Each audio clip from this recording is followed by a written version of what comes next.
Hi everyone, welcome to Balu IQ online classes. ఈ వీడియోలో మనం Andhra Pradesh public service commission release చేయబోయేటటువంటి అంటే ఆల్రెడీ 7 పోస్టులతో మనకు నోటిఫికేషన్ అయితే వచ్చిందండి.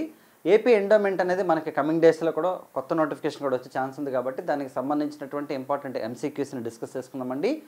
ఎందుకంటే మనం రెగ్యులర్గా ప్రిపేర్ అవ్వడం వల్ల ఏంటంటే ఎగ్జామ్ టైంకి మీకు ఈ పేపర్ మీద ఫుల్ ఫ్లెజ్డ్ కమాండ్ వస్తుందన్నమాట. మరి మీకు కనుక ఫుల్ కోర్స్ కావాలనుకుంటే ఏపీ ఎండోమెంట్ అంటే general studies and mental ability ఒక పేపరు అండ్ రెండో paper Hindu philosophy and temple system కలిపి ఓవరాల్ కోర్స్ కావాలనుకుంటే కింద డిస్క్రిప్షన్లో మీకు బాలు ఐక్యూ యాప్ లింక్ ఉంటుందన్నమాట.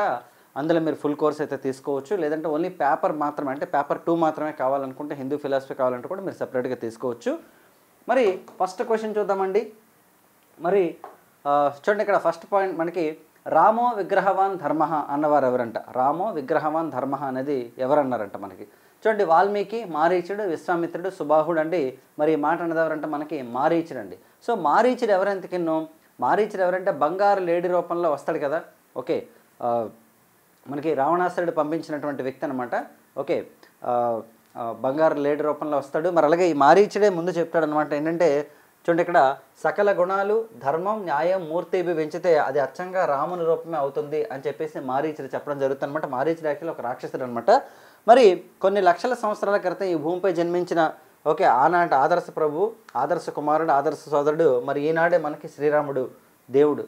ఓకే, సో మనకేంటంటే టోటల్గా శ్రీరాముని యొక్క గుణగణాలని ఒక మాటలో రామ విగ్రహం ధర్మ అని చెప్పింది ఎవరంటే మారీచుడు చెప్తాడండి. గుర్తుపెట్టుకోండి, మారీచుడు ఎవరండి అంటే బంగారు లేడి రూపంలో వచ్చినటువంటి రాక్షసుడు రావణాసురుడు పంపించినవాడు. మరి నెక్స్ట్ క్వశ్చన్ చూద్దామండి. ఒక ఎకరం అంటే ఎన్ని గజాలంట? చూడండి, ఇది మనకి ఏంటంటే ల్యాండ్ యాక్ట్స్ ఉంటాయి కదా, మనకి యాక్ట్స్లో వస్తాయన్నమాట యాక్చువల్లీ. మరి ఒక ఎకరా అంటే ఎన్ని గజాలు? వాస్తవానికి తీసుకుంటే మనకి ఒక ఎకరా అంటే సెంట్ల రూపంలో చెప్తారండి. ఒక ఎకరా అంటే మనకి ఎన్ని సెంట్లు అంటే 100 సెంట్లు అనమాట. మరి సార్ ఎప్పుడైనా ఇది ఇచ్చాడు ఎగ్జామ్లు అంటే మనకి 2012 విఆర్ఓ ఎగ్జామ్లో ఇచ్చాడనమాట. అప్పుడు జేఎన్టీయూ వాళ్ళు కండక్ట్ చేస్తారు ఎగ్జామ్ అది.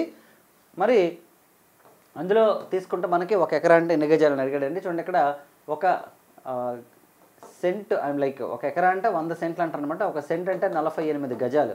మరి 48 గజాలు కదా, 48 × 100 ఎంత అంటే 4800 గజాలు అనమాట. ఒక ఎకరా అంటే ఎన్ని గజాలు అని అడిగితే మనకి 4800 గజాలు. అంటే దీనికి సంబంధించి మొత్తం నేను చెప్పాను టెర్మినాలజీ అంతా కూడాను మనకి 1987 యాక్ట్ ఏదైతే ఉందో దానికి సంబంధించిన టెర్మినాలజీ చెప్పాము. అలాగే సెక్షన్ నెంబర్ 75 నుంచి సెక్షన్ నెంబర్ 86 దాకా మనకి సిలబస్లో కూడా మెన్షన్ చేయడం జరిగింది కాబట్టి అవి కూడా డిస్కస్ చేయడం జరుగుతుంది. ఓకేనా, రైట్. మరి నెక్స్ట్ చూద్దామండి. త్రయీ అని క్రింది వాళ్ళలో దేన్ని పిలుస్తారంట? త్రయీ అని దేన్ని అంటారంట? చూడండి, ఇక్కడ వేదాలు, బ్రాహ్మణాలు, అరణ్యకాలు, ఇతిహాసాలు అండి. సో త్రయీ అని దేన్ని పిలుస్తారంటే మనకి వేదాలను పిలుస్తారు. వాస్తవానికి వేదాలు 4 కదా. ఏంటి మనకి ఋగ్వేదం, యజుర్వేదం, సామవేదం, అథర్వణ వేదం అనమాట.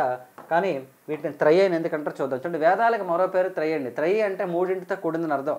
వేదాలు 4 అయిన త్రయీ అనడానికి విశేషం ఏంటంటే వేదాల్లో రుక్కు, యజస్సు, సామగీతి, రుక్కు, యజస్సు, సామగీతి అనే 3 రకాల మంత్రాలు ఉంటాయండి. రుక్కు ఒక మంత్రం, యజస్సు ఒకటి, నెక్స్ట్ వచ్చేసి మనకి సామగీతి అని 3 ఉంటాయి అనమాట. అందుకే 4 వేదాలను రుక్కు, యజస్సు, సామగీతి అని విభజించి త్రయీగా పిలుస్తారనమాట. యాక్చువల్లీ దానికి గల కారణం ఏంటంటే అది ఎందుకంటే వేదాలు 4 అయినప్పటికీ అందులో ఉన్న విశేషం అనమాట. త్రయీ అనడానికి ఇంకొక కారణం కూడా ఉందంటే ఏంటంటే కొందరు అభిప్రాయంలో ఋగ్వేదం, యజుర్వేదం, సామవేదం మాత్రమే వేదాలండి. మరి అథర్వణ వేదం ఏంటంటే అందులో మంత్రతంత్రాలకు కూడా చోటు ఉంటుంది కాబట్టి దాన్ని వేదంగా పరిగణించరని చెప్పేసి కొంతమంది చెప్తారనమాట మనకి. ఓకేనా, రైట్. నెక్స్ట్ దుర్గాదేవిని దసరా పండుగ సమయంలో ఎన్ని రూపాల్లో కొలుస్తారంట? దుర్గాదేవిని దసరా పండుగ రూపంలో ఎన్ని రూపాల్లో కొలుస్తారు? 8, 9, 10, 11 అండి. 9 అండి. నవరాత్రులు అంటాం కదా మనం. సో నవ రూపాల్లో కొలవడం జరుగుతుంది అనమాట. ఇక్కడ ఒకసారి చూసుకుంటే మనకి నవరాత్రుల్లో శైలపుత్రి, బ్రహ్మచారిణి, చంద్రగంట, కోష్మాండ, స్కందమాత, కాత్యాయని, కాళరాత్రి, మహాగౌరి మరియు సిద్ధిరాత్రి అనేటటువంటి ఒక 9 రూపాల్లో అమ్మవారిని కొలవడం జరుగుతుంది అనమాట. ఓకే, ప్రతి రూపానికి ఒక ప్రత్యేక ప్రాముఖ్యత ఉంటుంది. అలాగే దేవిని ఒక్కో రోజు ఒక్కో రంగులు అలంకరించడం కూడా ఆనవాయితీ. సో మనకి దసరా నవరాత్రులు ఏవైతే ఉన్నాయో ఆ టైంలో అనమాట 9 రూపాల్లో కొలుస్తారండి. మీరు విజయవాడలో అబ్జర్వ్ చేయొచ్చు. అక్రాస్ ఎక్కడెక్కడ చేసినా సరే అక్కడ అబ్జర్వ్ చేయొచ్చు అనమాట. మరి మనకి దసరా దశమి వచ్చేసి మనకి అక్టోబర్ 2 వస్తుందన్నమాట. Okay, right. ఈ సంవత్సరం అయితే 2025 చూడండి, గాయత్రి మంత్రంలోని అక్షరాల సంఖ్య ఎంత అంట? గాయత్రి మంత్రంలో ఎన్ని అక్షరాలు ఉన్నాయి మనకి? 24, 21, 28, 32 అండి. 24 అక్షరాలు ఉంటాయండి గాయత్రి మంత్రంలో.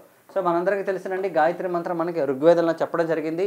ఓం భూర్భువస్సువః తత్సత్పితుర్వరేణ్యం భర్గో దేవస్య ధీమహి ధియో యో నః ప్రచోదయాత్ అనేది మనకి గాయత్రి మంత్రం అనమాట. ఋగ్వేదంలో ఏ మండలంలో ఉంటుందంటే మనకి 3వ మండలంలో ఉంటుంది. మనం చాలాసార్లు డిస్కస్ చేసుకున్నామండి గాయత్రి మంత్రం ఏ వేదంలో ఉందంటే ఋగ్వేదం, ఏ మండలం అంటే 3వ మండలం. ఎలా గుర్తుపెట్టుకుంటాం అంటే త్రీ అంటే మనకి 3 కాబట్టి 3వ మండలాన్ని గుర్తుపెట్టుకోవచ్చు. ఇంకా అడిషనల్ ఇన్ఫర్మేషన్ ఏంటంటే ఇక్కడ చూడండి, నగాయత్ ర్యా పరం మంత్రం నమాతుహు పరదైవతం అన్నది ఒక సుప్రసిద్ధమైనటువంటి వచనం అనమాట. మరి అర్థం ఏంటంటే తల్లిని మించినటువంటి దైవం లేదు, గాయత్రిని మించినటువంటి మంత్రం లేదని చెప్పడం అనమాట. అంటే తల్లిని మించినటువంటి దైవం లేదు, అలాగే మరి గాయత్రి మంత్రాన్ని మించినటువంటి మంత్రం లేదని చెప్పడం అనమాట. ఓకే, గాయత్రి మంత్రం మొదటగా ఋగ్వేదంలో చెప్పబడింది. గాయత్రి అనే పదం గయ అలాగే త్రాయితే అనే పదాలతో కూడుకున్నది. ఇది గయాన్ త్రాయితే ఇతి గాయత్రి అని ఆది శంకరాచార్యులు చెప్పారనమాట తన భాష్యంలో. ఓకే, చాలా భాష్యాలు రచించారు కదా శంకరాచార్యులు. మరి గయలు అనగా ప్రాణాలని అర్థం, అలాగే త్రాయితే అనగా రక్షించడం అని అర్థం అనమాట యాక్చువల్లీ. కనుక ప్రాణాలను రక్షించే మంత్రం గాయత్రి మంత్రం. వాల్మీకి మహర్షి, ఇప్పుడు మనం తీసుకుంటే రామాయణంలో మనకి ఎన్ని శ్లోకాలు ఉన్నాయి? మొత్తం 24,000 శ్లోకాలు ఉన్నాయన్నమాట.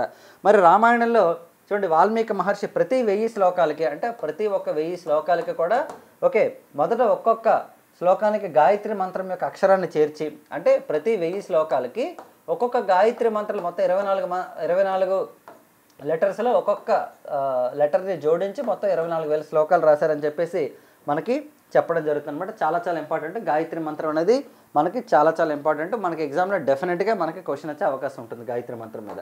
మరి నెక్స్ట్ చూడండి అమ్మా, మహాభారత యుద్ధంలో ఉపయోగించినటువంటి అక్షౌహిణుల సంఖ్య ఎంత? అక్షౌహిణులు అంటే ఏంటి? సాధారణంగా తీసుకుంటే యుద్ధంలో ఉపయోగించేటటువంటి అనమాట. నేను మీకు క్లియర్గా చెప్తాను చూడండి. 15, 12, 18, 14 అండి 18 అక్షౌహిణులు ఉపయోగించారండి. అసలు ఎంతకీ ఏంటో చూద్దాం మన అక్షౌహిణి అంటే. చూడండి, కురుక్షేత్ర యుద్ధంలో కౌరవులు అయితే 11 అక్షౌహిణి సైన్యము, పాండవులు అయితే 7 అక్షౌహిణి సైన్యాన్ని ఉపయోగించారంట. అంటే పాండవులు అయితే సైన్యం మొత్తం 7 అక్షౌహిణులు, మరి కౌరవుల యొక్క సైన్యం వచ్చేసి 11 అక్షౌహిణులకి చెప్తారనమాట. మరి ఏంటి అక్షౌహిణులు చూద్దాం. అక్షౌహిణి అంటే అర్థం ఏంటంటే ప్రాచీన భారతీయ సైనిక విభాగం. ఇది ఒక మనకి ఆర్మీ రిలేటెడ్ పార్ట్ అనమాట. ఇది ఒక నిర్దిష్ట సంఖ్యలో రథాలు, ఏనుగులు, గుర్రాలు మరియు కాల్బలం కలిగినటువంటి సైన్యాన్ని సూచిస్తుంది. ఓకేనండి, మొత్తం అన్నీ కలిపి అనమాట. మరి అక్షౌహిణిలో ఎంతమంది సైన్యం ఉంటారో తెలిసినా అండి? 21,870 రథాలు ఉంటాయంట, 21,870 ఏనుగులు ఉంటాయంట, 65,610 గుర్రాలు ఉంటాయంట, అలాగే 1,09,350 మంది సైనికులు ఉంటారంట. ఇలా ఒక్కొక్క అక్షౌహిణిలో మొత్తం వీళ్ళంతా ఉంటారనమాట. అంటే మొత్తం యోధులు ఎంతమంది అంటే 2,18,700 మంది ఉంటారనమాట. ఓకే, మరి తీసుకుంటే ఇది చాలా ఇంపార్టెంట్ అండి. మరి ఇక్కడ అబ్జర్వ్ చేస్తే కురుక్షేత్ర యుద్ధంలో కౌరవుల పక్షాన 11 అక్షౌహిణి సైన్యాలు అంటే పాండవుల పక్షాన మొత్తం 7 అక్షౌహిణి సైన్యాలు ఉన్నాయి.